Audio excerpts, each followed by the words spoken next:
Assalamualaikum, aku Malu. Salam Ramadan korang. Sebenarnya ada satu benda yang aku nak cakap dengan korang. Untuk bulan puasa ni, aku terpaksa tangguhkan semua plan aku daripada A sampai ke Z. Sebab bulan puasa, takkanlah aku nak buat video makan bulan-bulan puasa kan.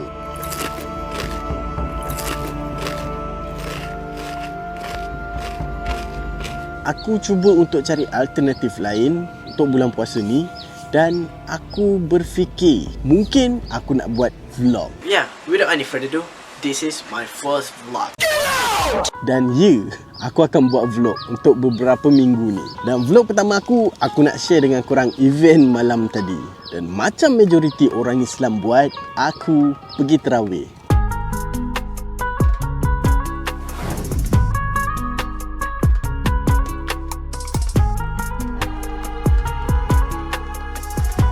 Untuk malam tu, aku pergi Masjid Al-Azim dekat Bukit Pala. Sebenarnya aku pergi dengan dua orang kawan aku sebab diorang yang ajak. Kalau tak, aku solat dekat surau rumah aku je.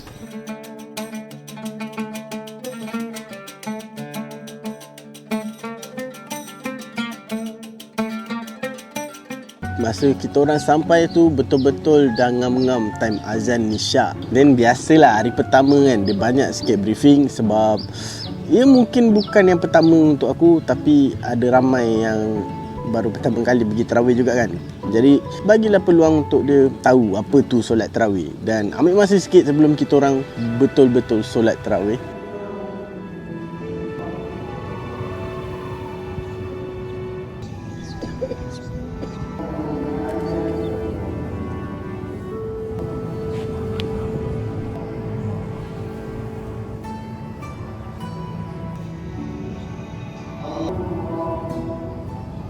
Jadi selepas 1 tahun, Alhamdulillah aku masih hidup dan dapat jumpa dengan bulan Ramadan. Setelah solat tarawih yang pertama aku untuk bulan Ramadan tahun ni.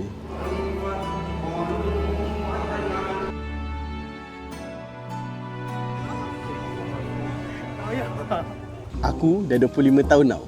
Tapi aku masih lagi baca niat puasa macam ni. Nawaitu sauma wadan an ada ifah di syahri Ramadan hadhihi sanati lillahi ta'ala. Sahaja aku berpuasa esok hari untuk menunaikan fardu Ramadan tahun ini kerana Allah. Aku tak tahu aku je ke apa, tapi kalau aku tak baca dengan nyanyi, aku tak hafal. Slipper ada lagi tak? Ada? Mana? Mana-mana pun pilih. Pandai. Betul-betul dia buat.